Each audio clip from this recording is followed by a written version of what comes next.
Hello student, आप सभी का स्वागत है एसएस मैथ्स एकेडमी में। और आज के इस वीडियो में हम कंटिन्यू करने जा रहे हैं बच्चों कंप्लीटिंग द स्क्वायर मेथड के न्यूमेरिकल्स। तो ध्यान दीजिएगा बच्चों, ये रहा हमारा टॉपिक जो हम डिस्कस कर रहे हैं। और आज के इस वीडियो में हम जो न्यूमेरिकल डिस्कस करने जा रहे हैं वो काफी डिफिकल्ट है, इसलिए ध्यान दीजिएगा। आप लोगों को सिमिलर टाइप न्यूमेरिकल नहीं मिलेगा। तो ये हमारा थर्ड न्यूमेरिकल है। प्रीवियस वीडियो में हम लोगों ने 2 न्यूमेरिकल ऑलरेडी डिस्कस कर रखे हैं जो सिंपल टाइप के थे। तो आइए बच्चों, इस वीडियो में हम डिस्कस करते हैं थोड़ा सा डिफिकल्ट न्यूमेरिकल, जिसे आप अगर समझ गए तो आपको सभी टाइप के numerical completing the square method से सॉल्व करना आ जाएगा। और ये वो न्यूमेरिकल है बच्चों जो हम डिस्कस कर रहे हैं। तो ये है 5x square minus 4x minus 5 is equal to 0। तो सबसे पहला कंडीशन जो हमारे लिए होता है कंप्लीटिंग द स्क्वायर मेथड में वो ये है कि x स्क्वायर का कोएफिशिएंट 1 होना चाहिए। और आपको यहां साफ दिख रहा है कि वो क्या है बच्चों, 5। तो हमें 5 नहीं चाहिए, तो हम यहां लिखेंगे डिवाइडिंग बोथ साइड बाय 5। ध्यान दीजिएगा, तो फर्स्ट टर्म x स्क्वायर हो जाएगी, सेकेंड टर्म आ जाएगी 4/5x, थर्ड टर्म हो जाएगी 1 और इज इक्वल टू 0/5 भी क्या आएगा बच्चों, 0। तो सबसे पहले हमें x स्क्वायर का कोएफिशिएंट 1 बनाना पड़ता है। अगर वो 1 नहीं है तो इससे प्रीवियस वीडियो में दोनों न्यूमेरिकल में x स्क्वायर का कोएफिशिएंट 1 था, तो सिंपली हमने मेथड परफॉर्म की और खत्म हो गया न्यूमेरिकल। बट यहां सबसे पहले हमें कोएफिशिएंट 1 बनाना पड़ा है x स्क्वायर का। अगर आप नहीं बनाते हैं तो आप लोगों को ट्रबल फेस होगी, जो आंसर आएगा वो टोटली रॉन्ग होगा और किसी मतलब की बात नहीं रहेगी। इसीलिए हमेशा ध्यान रखें कि अगर आप कंप्लीटिंग स्क्वायर मेथड यूज कर रहे हैं तो आपको सबसे पहले x स्क्वायर का कोएफिशिएंट 1 बनाना ही है, अगर नहीं दिया है तो। चलिए आगे बढ़ते हैं और प्रोसेस शुरू करते हैं। तो सबसे पहले हम यहां क्या करेंगे बच्चों, x स्क्वायर और x की टर्म लिखेंगे। थर्ड टर्म क्या होगी ये हमें नहीं पता, इसलिए हम उसे k ट्रीट करेंगे और k लेने के बाद जो भी थर्ड टर्म वहां आएगी वो उससे बना देगी x प्लस a का होल स्क्वायर। याद रखिएगा बच्चों, k की वैल्यू और a की वैल्यू कभी सेम नहीं होती है। किसी एक न्यूमेरिकल में अगर सेम बन जाती है तो वहां का रूट रिपीटेड है, यही उससे पता चलता है। तो चलिए आगे बढ़ते हैं और इस टर्म को एक्सपांड करते हैं a प्लस b के होल स्क्वायर फॉर्मूला से। तो हमें क्या मिलेगा बच्चों, राइट साइड में x square plus 2ax plus क्या आएगा बच्चों, a स्क्वायर। तो अब इसके बाद वाले स्टेप पर हम करेंगे इक्वेटिंग कोएफिशिएंट्स। तो यहां हम लिख रहे हैं equating coefficients of like powers of क्या आएगा बच्चों, x, साथ में आ जाएगा वी गेट। इससे आगे बढ़ते हैं तो क्या मिलेगा, ध्यान दीजिएगा अच्छे से, बहुत ही बढ़िया न्यूमेरिकल है। आप लोगों के बचे हुए जो कंसेप्ट है इस टॉपिक के वो भी क्लियर हो जाएंगे। तो अब यहां x स्क्वायर है, यहां x स्क्वायर, कोएफिशिएंट सेम है, जाने दीजिए। ये x का कोएफिशिएंट है, कितना है बच्चों, वो 2a, और लेफ्ट में x का कोएफिशिएंट क्या है, -4/5। तो अब सिंपली हमें a की वैल्यू बनानी है। तो a का जो ये मल्टीप्लायर है 2, ये राइट साइड में ट्रांसफर करना पड़ेगा। तो यहां आ जाएगा -4/5 इंटू 2। ये 2 इस 4 को करेगा रिड्यूस, तो हमें a की वैल्यू मिल जाएगी बच्चों -2/5। बहुत ही ज्यादा सिंपल वैल्यू है ये। a की वैल्यू मिल जाने के बाद आप आएंगे यहां और कांस्टेंट को इक्वेट करेंगे। तो हमें k इज इक्वल्स टू क्या मिलता है, हर न्यूमेरिकल में यही वैल्यू मिलती है, k is equals to a square.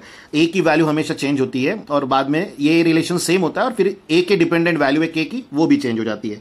तो यहां k इज इक्वल्स टू हमें क्या मिलेगा, -2/5 का whole square. So k is equals to क्या मिलेगा बच्चों, -2 का स्क्वायर +4 और 5 का स्क्वायर क्या आएगा बच्चों, 25। तो हमें a और k इन दोनों की वैल्यूज मिल चुकी है। तो अब इस न्यूमेरिकल में हम वही प्रोसेस यूज करने जा रहे हैं बच्चों जो हमने इसके पहले देखी थी, बट ये वाले इक्वेशन में ही काम करना है, इस वाले इक्वेशन में काम नहीं करना है। आपने इसे लेकर a और k की वैल्यू बनाई है तो आपको इसी को आगे यूज करना पड़ेगा। तो चलिए आगे बढ़ते हैं और इस a और k की वैल्यू को यहां पर यूज करते हैं। तो ध्यान दीजिएगा, सबसे पहले हम इक्वेशन को एज इट इज लिख लेंगे, x square -4/5x -1 is equal to 0। जो भी k की वैल्यू आती है उसे हम ऐड एंड सब्ट्रैक्ट करते हैं इक्वेशन में। तो अब नेक्स्ट स्टेप हमारी वही रहेगी, ऐड एंड सब्ट्रैक्ट की। तो यहां हम लिख रहे हैं बच्चों add and subtract 4/25 in, sorry इतना ही आएगा। इससे आगे क्या लिखेंगे, x square -4/5x -1 as it is, ये हमारा एडेड 4/25, देन 4/25 और इज इक्वल्स टू आ जाएगा बच्चों 0। इससे आगे आप लोगों को याद होगा हमने क्या डिसाइड किया था कि एक्स स्क्वायर और एक्स के टर्म के साथ हमेशा के की वैल्यू जुड़ती है और वही हमारी परफेक्टिंग स्क्वायर लाकर देने वाली टर्म होती है। अगर उसे मिस कर जाओगे तो फिर शायद तकलीफ होगी। तो इन तीनों टर्म्स को हम एक ब्रैकेट में बंद कर लेते हैं। अब जो बचे हैं उन्हें लिख लीजिए। तो -1 माइनस 4/25 के टर्म बचे इज इक्वल टू क्या है 0। ध्यान दीजिएगा x square minus 4/5x plus 4/25 ये जो टर्म है ये आपके लिए ये रिलेशन है। देख रहे हो आप, इस k की जगह पर आपने ये वैल्यू लिखी है तो उसे आपने क्या लिखना चाहिए x प्लस a का होल स्क्वायर। यानी आपको कोई भी टर्म कहां से आ रही है ये सोचने की जरूरत नहीं पड़ेगी, आप उसे समझकर ही निकलवा सकते हो। तो a की वैल्यू क्या है देख लो -2/5, इसे यहां रख दीजिए तो x -2/5 का क्या आ जाएगा होल स्क्वायर, जिसे आपको लिखना है जो हमने ये ब्रैकेट बनाया है इसकी जगह पर। और ये टर्म सॉल्व होने के बाद -29/25 आएगी बच्चों। तो चलिए आगे बढ़ते हैं। तो देखिए बच्चों जो टर्म हमें मिलेगी ब्रैकेट में परफेक्टिंग स्क्वायर वाली वो है x -2/5 का होल स्क्वायर और माइनस बचा है 29/25 इज इक्वल टू 0 का टर्म। इससे आगे first bracket as it is रहेगा जो है x -2/5 का होल स्क्वायर माइनस 25, ये 5 का परफेक्ट स्क्वायर है पर 29 किसी का नहीं है तो हमें यहां पर रूट ऑफ लिखना पड़ेगा 29 ब्रैकेट का हो जाएगा होल स्क्वायर और इज इक्वल टू क्या आएगा बच्चों 0। तो अब देखिए ये हमारे लिए क्या हो गया a square minus b square का सिचुएशन। यानी हम यहां पर जो भी क्वाड्रेटिक इक्वेशन पाते हैं उसे हमेशा a square minus b square के फॉर्म में ही कन्वर्ट करते हैं ताकि फैक्टराइजेशन करके हम उसका आंसर बना सके। और यहां जो फॉर्मूला हम यूज कर रहे हैं वो है a square minus b square का, जो कि होता है बच्चों a plus b into a minus B. Hope करते हैं कि आप लोगों को ये फॉर्मूला जरूर लर्न होगा। और आप देखिए ये पूरी टर्म हमारे लिए a है और ये टर्म हमारे लिए b है जो हम यूज करेंगे। तो क्या आएगा देखिए ब्रैकेट में यहां x -2/5 plus root of 29/5 first term आ जाएगी। सेकेंड टर्म आएगी बच्चों x -2/5 माइनस रूट ऑफ 29/5 और यहां आ जाएगा इज इक्वल टू में 0। तो अब इस टर्म का मतलब हम सबको पता है कि दो ब्रैकेट का प्रोडक्ट क्या मिल रहा है 0, जिसका मीनिंग क्या होता है बच्चों याद कीजिए कि दोनों में से कोई एक टर्म जो है वो क्या है 0 है।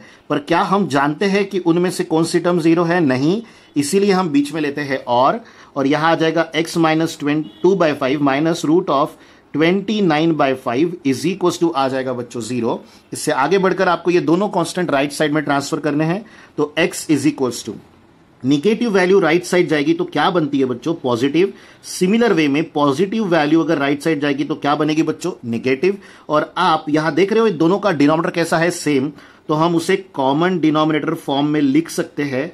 तो यहां डिवाइड में आ जाएगा 5, बीच में आ जाएगा और इज इक्वल्स टू ये टर्म जो निगेटिव है राइट साइड जाएगी तो पॉजिटिव बनेगी, सेकेंड टर्म भी राइट साइड जाएगी तो पॉजिटिव बनेगी। तो हमें x इज इक्वल्स टू मिल जाएगा 2 प्लस रूट ऑफ 29/5 और बीच में क्या है बच्चों और। तो देखिए therefore we can say that x is equals to 2 minus root of 29/5 comma 2 plus root of 29/5 are the roots of quadratic equation. ये हमारा इस न्यूमेरिकल का फाइनल आंसर है बच्चों जो हम लोगों ने डिस्कस किया।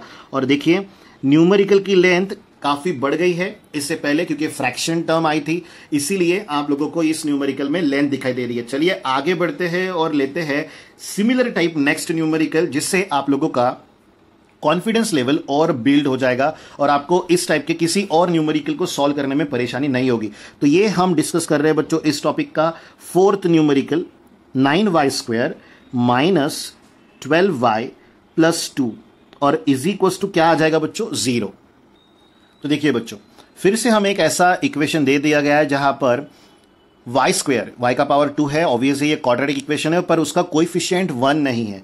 1 होता तो न्यूमेरिकल को सॉल्व करने का टेक्निक अलग होता, थोड़ा सिंपल होता। बट ऐसे टाइप के न्यूमेरिकल में जहां पर आपको हाईएस्ट डिग्री ऑफ वेरिएबल जहां पर 2 है उसका कोएफिशिएंट 1 नहीं मिला है वहां 1 बनाना पड़ता है। तो हम यहां क्या लिखेंगे डिवाइडिंग बोथ साइड्स बाय क्या आएगा बच्चों 9। तो हमें फर्स्ट टर्म मिलेगी y² ओनली, सेकेंड टर्म मिलेगी 12/9y देन प्लस आ जाएगा बच्चों 2/9 और इज इक्वल टू क्या आ जाएगा 0। अब सिंपल तरीके से यहां बात ध्यान दीजिएगा, हमें वाई स्क्वायर का कोएफिशिएंट 1 मिल चुका है। तो जो प्रोसेस हम लोगों ने डिस्कस की है प्रीवियस न्यूमेरिकल में या प्रीवियस वीडियो में, तो आप उसी को यहां से दोहराएंगे। तो चलिए हम आगे बढ़ते हैं और शुरू करते हैं। तो हम यहां लिखेंगे now y square minus 12/9 y plus क्या आता है बच्चों k इज इक्वल टू हम क्या लेते हैं x प्लस a का होल स्क्वायर। अब यहां पर हम लोगों ने गलती से x ले लिया है, जबकि equation in terms of y है, तो हम x को हटाकर यहां पर y ले रहे हैं। तो अब देखिए क्या आएगा, y square minus 12/9y plus k। देखिए अब इसे हम एक्सपांड करेंगे तो Y square plus 2ya plus क्या आ जाएगा बच्चों ए स्क्वायर। और जो प्रोसेस हम इससे पहले किया करते थे वही यहां पर रिपीट कर लीजिए। तो हमें सिंपली क्या करना है, इक्वेट करना है किसे, कोएफिशिएंट्स को। तो हम लिखेंगे equating coefficients of like powers of y। और ये वाई स्क्वायर ही है, बट ये जो 2ay है, 2a ये इक्विवेलेंट होगा बच्चों -12/9 के साथ, और k हमेशा किसके साथ इक्विवेलेंट होता है, a स्क्वायर के साथ, फिर वेरिएबल कोई भी हो। तो देखिए कोएफिशिएंट इक्वेट होने के बाद हमें मिलेगा 12a is equal to -12/9। a का कोएफिशिएंट ये जो 2 है राइट साइड आएगा, तो -12/9 इंटू 2 लिखेंगे। a की वैल्यू हो जाएगी बच्चों -6/9। तो ये हमारे a की वैल्यू है। a की वैल्यू आ जाने के बाद अब बारी है k की। तो यहां k इज इक्वल टू क्या आएगा बच्चों a स्क्वायर। अब k is equal to a की वैल्यू क्या आएगी -6/9 का whole square. So k is equal to यहां 36 आ जाएगा, जो कि 6 का स्क्वायर है। निगेटिव भी हो तो भी उसका स्क्वायर पॉजिटिव ही आता है बच्चों, और 9 का स्क्वायर कितना होता है 81। तो हमें फिर एक बार बड़े आसानी से a और k की वैल्यू डिटरमाइन करने मिली है। तो अब हम गिवन इक्वेशन को यहां रिपीट करेंगे, बट हम लोगों ने गिवन इक्वेशन को एडिट किया था, ये ना भूले। तो अब हम यहां क्या लिखेंगे, देयरफॉर हमारा फर्स्ट टर्म वाई स्क्वायर था, सेकेंड टर्म 12/9y थी, और थर्ड टर्म थी बच्चों +2/9। और आप जानते हैं कि ये इक्वेशन लिखने के बाद हम इस k की वैल्यू को इसी इक्वेशन में ऐड एंड सब्ट्रैक्ट करते हैं। तो हम यहां लिखेंगे ऐड एंड सब्ट्रैक्ट 36/81। तो यहां क्या आएगा बच्चों, y square minus 12/9y plus 2/9 plus 36/81 minus 36/81 is equal to 0। और जैसा हम लोगों ने इससे पहले जाना था कि हमेशा वाई स्क्वायर और यानी कि जो टर्म है, पहली दो टर्म जो कि रिड्यूसिंग पावर्स ऑफ y में होती है या x में होती है, उसके साथ जो थर्ड टर्म जुड़ती है वो हमेशा वैल्यू ऑफ k होती है। तो 36/81 हम लोगों ने जोड़ ली कहा इन दो टर्म्स के साथ, इन्हें हम ब्रैकेट में लिखेंगे। एक और जरूरी चीज, यहां पर हमेशा पॉजिटिव टर्म जोड़ते हैं, क्योंकि आप a प्लस बी का होल स्क्वायर बोलिए बच्चों या a माइनस बी का होल स्क्वायर, उसका जो b स्क्वायर ये टर्म होता है वो डेफिनेटली पॉजिटिव ही होता है। इसलिए जो थर्ड टर्म ये जोड़ती है ये हमेशा पॉजिटिव वैल्यू जोड़िएगा, कभी भी निगेटिव ना ले। अगर लेते हैं तो आंसर गलत आएगा। क्या बचा हमारे पास, 2/9 माइनस 36/81 और इज इक्वल टू क्या आ जाएगा बच्चों 0। तो आप ये बात जानते हो कि ये term y square minus 12/9y plus k is equal to जो थी x प्लस a का होल स्क्वायर, उसी में कन्वर्ट हुई है। और देखिए a की वैल्यू कितनी है -6/9। इसका मतलब हमें यहां पर क्या लिखना है, y माइनस a का वैल्यू होल स्क्वायर आ जाएगा। और ये जो बाजू वाली टर्म है इसे हमें सिंप्लीफाई करना पड़ेगा। तो याद रखिएगा हमें सिंपली एलसीएम लेना है यहां पर 81 का। तो 2/9 माइनस 36/81 करने पर हमें वैल्यू मिलेगी निगेटिव 18/81 और इज इक्वल टू क्या आ जाएगा बच्चों 0।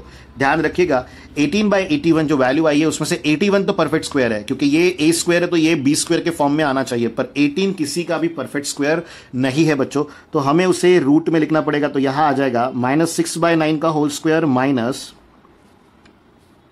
√18/9 का whole square is equal to आ जाएगा 0। तो अब ये a square minus b square के फॉर्म में चला गया है। तो हम पहले फॉर्मूला मेंशन कर ले। यहां हम लिखेंगे using a square minus b square is equal to a plus b into a minus b। और अगर आप इस पॉजिटिव निगेटिव टर्म को स्वैप भी कर देते हो तो भी आप गलत नहीं रहोगे बच्चों। तो अब हम यहां क्या लिखेंगे, दो bracket y minus 6/9 plus √18/9 in the bracket into y minus 6/9 minus √18/9 और इज इक्वल टू क्या आ जाएगा बच्चों 0। तो दो प्रोडक्ट का वैल्यू अगर 0 आ रहा है तो हमें पता है कि इन दोनों प्रोडक्ट में से कोई एक ब्रैकेट जरूर 0 है, पर कौन सा ये नहीं पता, इसीलिए हम यहां लेते हैं therefore y minus 6/9 plus √18/9 is equal to 0 और y minus 6/9 minus √18/9, by mistake अगर यहां 18 बोला हो 81 बोला हो तो ये 18 है, ध्यान रखिएगा। चलिए आगे बढ़ते हैं। अब देखिए y माइनस, ये निगेटिव टर्म अगर राइट साइड जाती है y के इज इक्वल टू में अगर लिखते हैं तो यहां आ जाएगा पॉजिटिव टर्म, प्लस ये वैल्यू पॉजिटिव अगर इस साइड जाती है तो क्या हो जाएगी बच्चों माइनस, और ये जो √18 है इसे एज इट इज रखिए, बिलो डिनोमिनेटर में क्या आएगा 9, यहां आ जाएगा और then y is equal to, ये दोनों निगेटिव टर्म अगर राइट साइड जाएंगे तो पॉजिटिव बनते हैं बच्चों, और यहां पर √18 को हम और रिड्यूस कर सकते हैं, क्योंकि देखिए रूट के अंदर यहां 18 है जिसे हम 9 टूजा लिख सकते हैं, तो 9 का रूट पॉसिबल है बच्चों जो कि 3 होता है, तो हम यहां 6 माइनस 3√2/9 लिख रहे हैं और यहां y की वैल्यू लिख रहे हैं बच्चों 6 प्लस 3√2/9 और बीच में आएगा और लास्ट में हम लिखेंगे are the roots of quadratic equation. तो कितना सिंपल है हम लोगों के लिए इस मेथड को यूज करना, ये आप जान चुके हो, बट ध्यान रखिएगा आप जितनी ज्यादा प्रैक्टिस करोगे उतनी ही इस मेथड पे कमांड आएगी और आप लोगों को तकलीफ नहीं होगी। और अगर आप लोगों को पूरा वीडियो अच्छे से समझ में आ गया है और आपको इससे हेल्प मिल रही है तो हमारे वीडियो को लाइक करना ना भूले, बच्चों में शेयर करना ना भूले और चैनल को सब्सक्राइब जरूर करें बच्चों, ताकि आप तक ऐसे ही 10th मैथमेटिक्स के वीडियोस पहुंच सके। Thank you students.